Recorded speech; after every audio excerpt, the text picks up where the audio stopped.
हमारे शिक्षा मंत्री जी पता नहीं कौन सा नींद में सोए हुए हैं।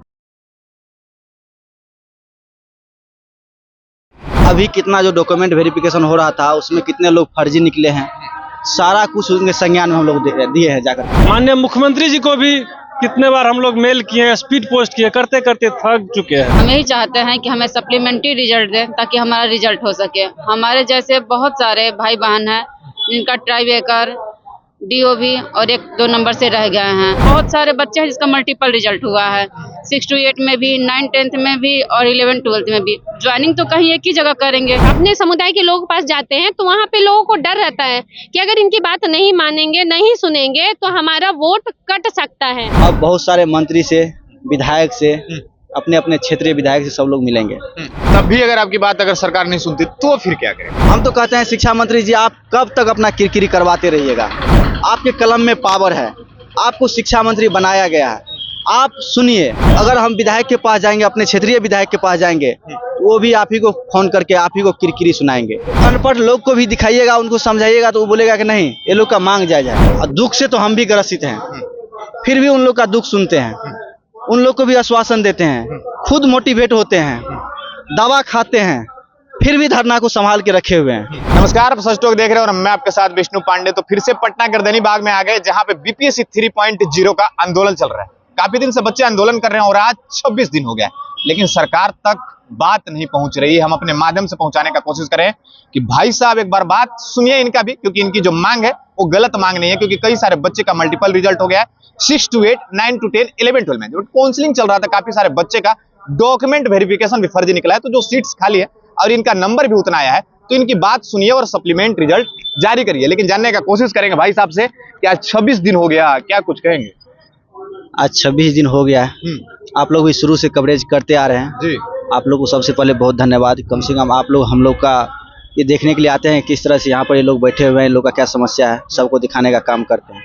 लेकिन हमारे शिक्षा मंत्री जी पता नहीं कौन सा नींद में सोए हुए हैं। उनको हम लोग 4 बार 5 बार जा करके गए हैं, उठाए हैं, साहब उठिए, देखिए हम लोग का ये मांग है।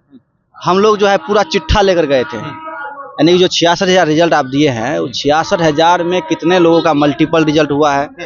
अभी कितना जो डॉक्यूमेंट वेरिफिकेशन हो रहा था उसमें कितने लोग फर्जी निकले हैं, सारा कुछ उनके संज्ञान में हम लोग दिए हैं जाकर के। 4 से 5 बार उनके पास गए हैं, मिले हैं, फिर भी वो नींद से नहीं जग रहे हैं।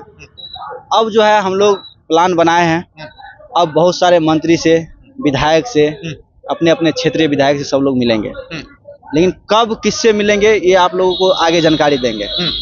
ये इस तरह का प्लान हम लोग बनाए हैं। तब भी अगर आपकी बात अगर सरकार नहीं सुनती तो फिर क्या करें? देखिए सुननी चाहिए उसको। हम तो कहते हैं शिक्षा मंत्री जी आप कब तक अपना किरकिरी करवाते रहिएगा। आपके कलम में पावर है, आपको शिक्षा मंत्री बनाया गया है, आप सुनिए। आप नहीं सुनिएगा तो कौन सुनने के लिए यहाँ आएगा।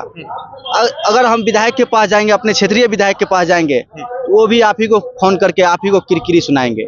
अगर कोई दूसरा साथी अपने विधायक के पास जाएंगे वो भी कॉल करके आप ही को किरकिरी सुनाएंगे। तो आप उस किरकिरी से अच्छा है कि जो सारा चीज संज्ञान में है उस पर आप बहुत जल्दी निर्णय ले लीजिए, क्योंकि हम लोग का मांग कोई गलत मांग नहीं है। ये एक अनपढ़ लोग को भी दिखाइएगा, उनको समझाइएगा तो वो बोलेगा कि नहीं ये लोग का मांग जायज है।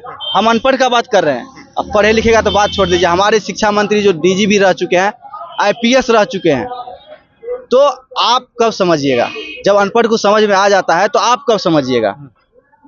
यहाँ पर बहुत सारे ऐसे साथी यहाँ पर आते हैं, अपना घर का कहानी सुनाते हैं, अपना दुख सुनाते हैं। दुख से तो हम भी ग्रसित हैं, फिर भी उन लोग का दुख सुनते हैं, उन लोग को भी आश्वासन देते हैं, खुद मोटिवेट होते हैं, दवा खाते हैं, फिर भी धरना को संभाल के रखे हुए हैं। जानते हैं क्यों? क्योंकि इस रिजल्ट से हजारों परिवार का उम्मीद जुड़ा हुआ है। किसी का बहन का शादी नहीं हो रहा है, किन्हीं का बेटा का ऑपरेशन करवाना है। एक भाई यहाँ पर आए हुए थे, उनका बेटा, 2 बेटा है, मुस्लिम है वो, 2 बेटा है, दोनों को थैलेसीमिया बीमारी होता है जो हो गया है।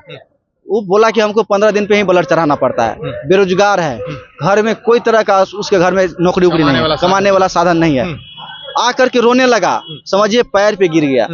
मतलब उनको आशा था कि अगर हमारा टीचर में हो जाता है तो हम सही तरीके से अपना रोजगार को करा पाएंगे। बहुत उसको उम्मीद है, इतना उम्मीद है कि बोला कि अगर नौकरी हो जाएगा ना तो हम जो आज इस संकट से जूझ रहे हैं ना, इस संकट से नहीं जूझेंगे। अच्छी हॉस्पिटल में जाके अपनी इलाज भी करा अच्छी हॉस्पिटल में जाके इलाज करा सकते हैं। उसके पाएंगे। लिए पैसा होना चाहिए, लेकिन जब तक जॉब नहीं होगा पैसे कहाँ से आएंगे? जी, हमारे बिहार में और संविधान में भी देखिएगा तो रोटी मकान क्या कहते हैं, रोटी कपड़ा मकान की बात किया जाता है। हमारे बिहार में रोटी कपड़ा मकान तभी संभव है जब सरकारी नौकरी आपको मिलेगा। अगर आप ऐसे उठा करके देख लीजिए तो कहीं पर कल कारखाना नहीं है जो जा करके ये युवा बेरोजगार पढ़ा लिखा बेरोजगार जा करके काम भी करे और अपना रोजी रोटी का साधन वहाँ से कर पाए। ये तो नहीं है हमारे बिहार में। तो ये तो हो गई, ये सब बात करेंगे तो लोग बोलेगा ये राजनीति कर रहा है। जो असलियत बात है, आप जो 66,000 रिजल्ट आप दिए हैं उसको फुलफिल कर लीजिए। फुलफिल इसलिए कर लीजिए कि आप 21,000 सीट पहले छांट लिए हैं। 21,000 का ट्वीट भी आप कर दिए हैं कि हम TRE 4 में जोड़ेंगे। चलिए, डजंट मैटर, कोई हमको इस पे आपत्ति नहीं है, कोई इस पे गिला शिकवा नहीं है। आप उसको डजंट मैटर, काफी पढ़े लिखे लग रहे हैं। शिक्षक भी आपकी बात नहीं सुना जा रहा है, समझ रहे हैं ना? देखिए ये बड़ी दुखद बात है, कैसे आपको ये चीज बयां करें। अभी ज्यादा कहिएगा तो आंख से आंसू निकल जाएगा। नहीं, उदास होने की जरूरत नहीं है, आपकी मांग है, जायज है, और सरकार आज है ना कल आपकी बात भी सुनेगी। लेकिन और काफी सारे लोग हैं, जानने का कोशिश करेंगे। कहाँ से आए हैं? मैं सुपौल से आया हूँ। क्या नाम है? कुंदन कुमार मेरा। कितना नंबर आपका? मेरा EBC से हूँ, TGT हिंदी है, 73 नंबर है। और मेरा सिर्फ और सिर्फ यही कमी है कि क्वालिफाइंग नंबर में 2 नंबर कम है। 2 नंबर आपका कम है? क्वालिफाइंग नंबर में, जिसका कोई मायने नहीं था, उसमें 2 नंबर कम है। बाकी सब्जेक्ट में भी 53 उसको चाहिए, 53 है। और सब्जेक्ट में आपका नंबर है बराबर? बराबर है। क्वालिफाइंग में 53 चाहिए, उसको 53 है। पापा क्या करते हैं? पापा किसान है, उसी के साथ हम भी ट्यूशन व्यूशन पढ़ा के अपना गुजर बसर करते हैं। और पढ़ाई भी कर रहे हैं? पढ़ाई भी कर रहे हैं साथ साथ। उम्र 30 साल हो गया है, आधा उम्र निकल गया है। तो अब क्या कहेंगे, माननीय शिक्षा मंत्री से विनम्र निवेदन है कि किसी तरह एक लेटर जारी कीजिए, ये हम लोग का जीवन यापन सफल हो सके, नौकरी लग सके। माननीय मुख्यमंत्री जी को भी कितने बार हम लोग मेल किए हैं, स्पीड पोस्ट किए, करते करते थक चुके हैं। लेकिन कहे तो कहे क्या, सामने में तो है नहीं, उसको कह पाएंगे। गुस्सा नहीं आता है? देखिए, गुस्सा तो मन को शांत कर लेते हैं। गुस्सा तो बहुत आता है, लेकिन मन को शांत कर लेते हैं। आखिर किससे गुस्सा करे, सामने में तो है नहीं, मेरे माँ बाप तो है नहीं, वो किसी और के हैं, अपने बेटे के लिए वो कर रहे हैं। अभी देखें, चुनाव में अपने बेटे को खड़ा कर रहे हैं, लेकिन हम लोग तो गरीब के बेटे हैं, कोई देखने वाला नहीं है। चलिए, और लोग हैं, जानने की कोशिश करेंगे। महिलाएं भी यहाँ पहुंच रही है और आंदोलन काफी टाइम से चल रहा है, क्योंकि 26 दिन हो गया। इनसे भी जानने की कोशिश करेंगे कि इनकी मांग क्या है। मल्टीपल रिजल्ट की ही मांग होगी, लेकिन कब तक बैठे रहेंगे, क्या कुछ कहेंगे। कहाँ से आए हैं? कैमूर से आए हुए क्या हैं। नाम हो गया आपका? मेरा नाम नीलम कुमारी है। कितना नंबर आपका आया था? मेरा नंबर कट ऑफ से बस 1 नंबर कम है। 1 नंबर? 1 नंबर कम है।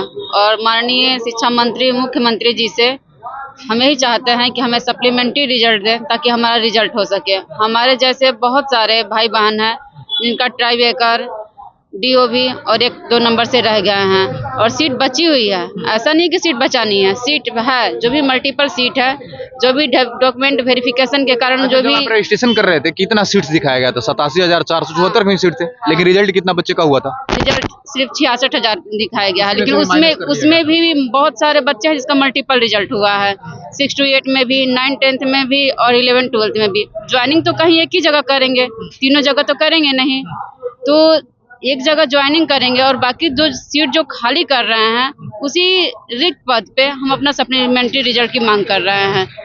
ऐसे बहुत सारे हैं कैंडिडेट जिनका 3-3 जगह, 4-4 जगह रिजल्ट हुआ है।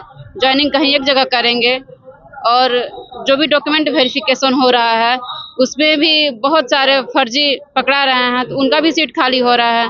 उसी वैकेंट सीट पे हम सरकार से, माननीय शिक्षा मंत्री जी से, नीतीश कुमार जी से हमारी यही मांग है कि हमें सप्लीमेंट्री रिजल्ट दे दें। चलिए, एक मैम भी कुछ कहना चाहती हैं, सरकार से अपनी अपील कर रहे हैं 26 दिन से, क्या कहेंगे?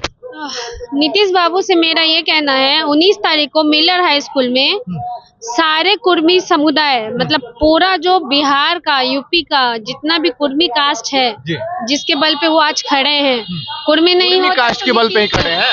कुर्मी नहीं होता तो नीतीश नहीं होता, आज हम कह सकते हैं, क्योंकि कोई और होता। क्योंकि कुर्मी का तो जनसंख्या भी देखो यहाँ सब सीटों का खेल चलता है कि जैसे अगर नीतीश कुमार को पूरा बहुमत होता तो बीजेपी के साथ सरकार नहीं बनाते, अगर बीजेपी हट जाती है तो उसको यादव के साथ, जदयू के साथ बनाना पड़ेगा सरकार। मतलब कि कुर्मी का अकेला एक जो सबसे बड़ा सपोर्ट है नीतीश कुमार को, सबसे बड़ा सपोर्ट कुर्मी का है। अच्छा, आप क्यों? कौन सी आप कास्ट से देखो, मैं कुर्मी समाज से बिलोंग करती हूँ। हाँ, मैं ये कहना चाह रही हूँ कि नीतीश बाबू बैठे हमारे ही बल पे हैं, इसमें कोई दो राय नहीं है, किसी से भी आप पूछ लीजिएगा। और 19 तारीख को मिलर हाई स्कूल में पूरे कुर्मी समुदाय जितना बना हुआ है उसका सम्मेलन होने वाला है।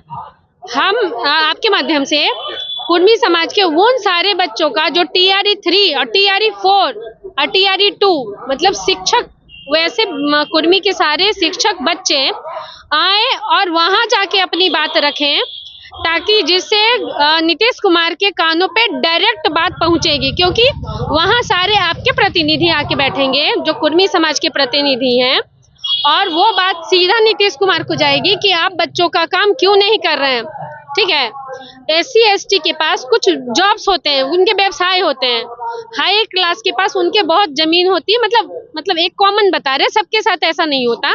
लेकिन हमारा जो कास्ट ऐसा है जिसके पास बहुत छोटी छोटी जोतें होती हैं, उनके पास छोटा बिजनेस भी नहीं होता है, सिर्फ छोटे से जमीन होता है, तो उस पे हम लोग वो तो कर नहीं सकते। इसलिए हम लोग सबसे ज्यादा नालंदा जो बच्चे थे सबसे ज्यादा पढ़ाई में मेहनत किए। जब वो पढ़ाई में मेहनत किए तो आपको चुन के भेजे, किसके लिए? ताकि आप रोजगार दीजिए, और रोजगार के नाम पे आप जीत भी रहे हैं। लेकिन अगर आपकी पोल अगर वहाँ खुल जाए कि आप जितना सीट बता रहे हैं और उतना सीट नहीं दे रहे हैं, तो फिर क्या होगा? आपकी कुर्सी तो नीचे से तो हिलेगी ही, तो फिर क्या होगा? या तो राजद और बीजेपी जाके सरकार बना लेगी मिलके और आपको आउट कर दिया जाएगा। तो इसीलिए सारे वो बच्चे अपने अपने समुदाय, जैसे अगर यहाँ ब्राह्मण बैठा है या कायस्थ बैठे हैं या SC ST वाले बैठे हैं, सब लोग अपने विधायकों के पास जाएं और वहां से जाकर के सीधे विधानसभा में अपनी बात रखवाएं, जिससे सारे समुदाय के बच्चों का वहां बात रखा जाए। और ये सिर्फ नहीं शिक्षक के लिए, शिक्षक का जो रोजगार वाले बच्चे हैं, सारे डिपार्टमेंट में जहां भी गड़बड़ी हो रही है वहां पे अपनी बात जब तक नहीं रखेंगे नहीं मानी जाएगी। इसलिए चूंकि देखिए अपने समुदाय के लोग पास जाते हैं तो वहां पे लोगों को डर रहता है कि अगर इनकी बात नहीं मानेंगे, नहीं सुनेंगे तो हमारा वोट कट सकता है। ठीक है, बस यही कहना चाहिए। बताने की कोशिश करेंगे कि रोजगार मतलब नीतीश सरकार बिहार में बोला जाता है, और जाति बहुत बड़ा बिहार में एक मेटर मुद्दा हो गया। जाति के नाम पे लोग वोट देते हैं, लेकिन यहाँ पे नीतीश कुमार कुर्मी जाति से आते हैं, कुर्मी की जाति का भी यहाँ पे स्टूडेंट बैठा है, लेकिन वो खुश नहीं है। इस बार 2025 विधानसभा चुनाव है, साथ अपनी ताकत को दिखा देंगे, यहाँ से यही इनका कहना है। लेकिन इनकी मांग जो है वो सप्लीमेंट रिजल्ट जारी करने की मांग है, क्योंकि कई सारे बच्चे हर एक जाति से आते हैं, 300-400 रुपए कमा के अपनी फैमिली को पढ़ाते होंगे। किसी का पापा तो किसान है जो पूरे साल मेहनत करके 40-50 हजार रुपया कमा के अपने बच्चे को सिटी में पढ़ा के सोचते हैं कि कुछ अच्छा हो जाए, लेकिन उस बच्चे का नंबर ला के भी उतना सिलेक्शन नहीं हो पाता है, क्योंकि यहाँ पे डोमिसाइल भी एक बहुत बड़ा मुद्दा है। आप अगर कई स्टेट में अगर एग्जाम देने जाते होंगे तो आपको परसेंटाइल के हिसाब से रखा जाता है। यहाँ पे कोई वैसा मामला नहीं है। यूपी से उठ के, झारखंड से उठ के यहाँ पे आके जॉब ले सकता है, लेकिन हमारे बिहार के बच्चे का उतना नंबर ला के सिलेक्शन नहीं होता है। लेकिन इनकी जारी है, जब तक यहाँ जारी रखेंगे हम आपको वीडियो आपको दिखाते रहेंगे। हमारे साथ बने रहे। जय हिंद।